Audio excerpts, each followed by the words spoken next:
दिल अपनी जान ताकि जीता रहे अपना हिंदुस्तान।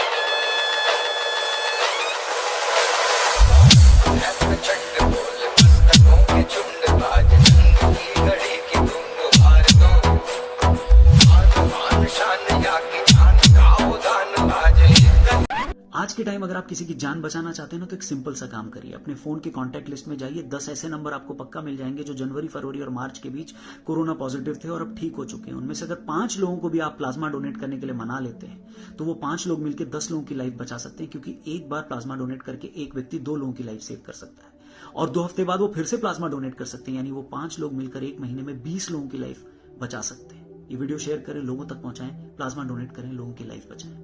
भारत सरकार से हम कहना ये चाहते हैं कि सुन लीजिए, बांग्लादेश नहीं सारी दुनिया के लोग ये कह रहे हैं।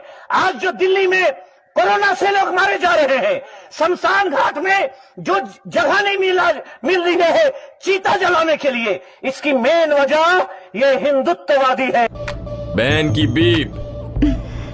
बीप का बाल। इसकी मेन वजह इस्लाम की मुखालिफत है, रसूलुल्लाह की शान में गुस्ताखी है। अभी भी वक्त है, हिंदुओं तौबा कर लो, अल्लाह के रसूल से माफी मांग लो, वरना तुम्हारी लाश चीता भी नहीं जलाया जाएगा, तुम्हारी लाश को चील कुएं गीदड़ खाकर खत्म करेंगे। म्यूजिक। मेरे पास कोई अल्फाज नहीं है, मुझे माफ कर दे आप लोग सारे, मुझे छुट्टी दे दे, मैं इस दुनिया से। इस्लाम का तो खैर कोई बराबरी है ही नहीं। कोई ये कहे कि हिंदू और इस्लाम, या हिंदू धर्म और इस्लाम, तो मैं कहता हूं ये सबसे बड़ा अहमक है। क्यों? इसलिए कि ये हिंदू धर्म आसमानी किताब है ही नहीं। है ईसाइयत, मसीहियत और यहूदियत, ये किताब है, तौरेत, ज़बूर, मालूम है। अल्लाह ने भी इन्हें आसमानी धर्म कहा है, इसलिए इनका आपस में मुकारना तो हो सकता है, लेकिन हिंदू धर्म का मुकारना आदमी गिरे जनाब अली, कहां राजा भोज, कहां गंगवा तेली।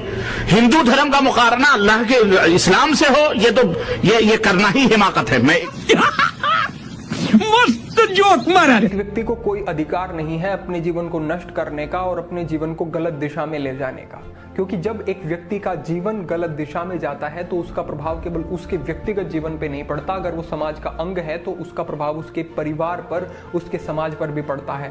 और आप दूसरे व्यक्ति के जीवन को गलत तरीके से प्रभावित करें, इसका आपको कोई अधिकार नहीं है। इसलिए आध्यात्मिक प्रगति और चेतना का विकास हमारा दायित्व है, और अगर हम इस दिशा में कार्य नहीं कर रहे हैं तो ये एक पाप के समान ही आप समझें।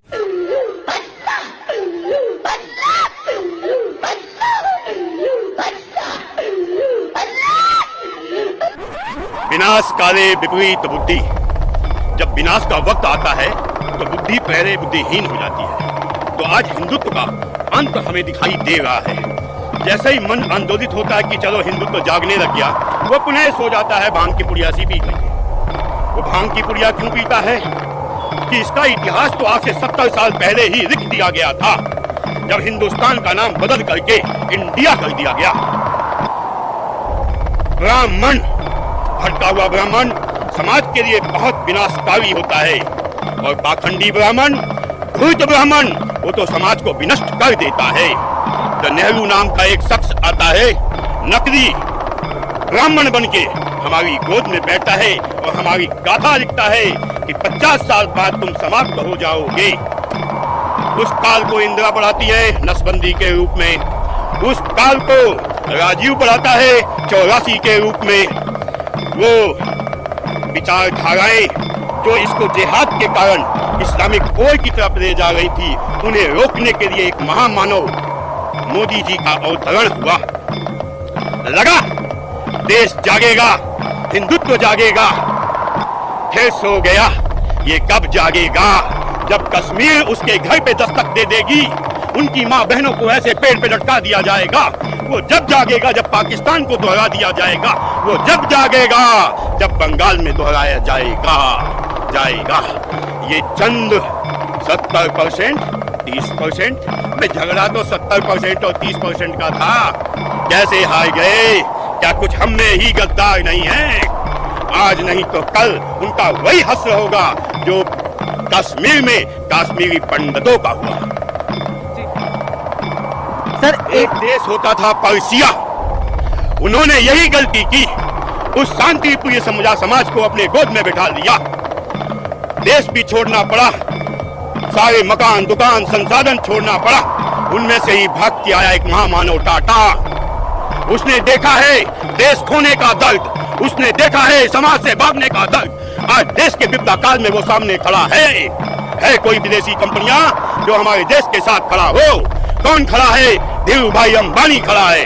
कौन खड़ा है? जो यहाँ के उद्योगपति खड़े हैं, जिन्हें तुम जी भर भर के गालियां देते हो। अबे वो जानते हैं उनके साथ जो घटनाएं घटी हैं वो उसे पुनरावृत्ति नहीं होने देना चाहती, इसलिए लड़ रही हैं। मेरे एक दोस्तों का संगठन बख्शी कुमार और कई उसके पूरा टीम लगी हुई थी, आज उनका हाल है। ये काला टीका प्रतीक है हिंदुत्व की हार का।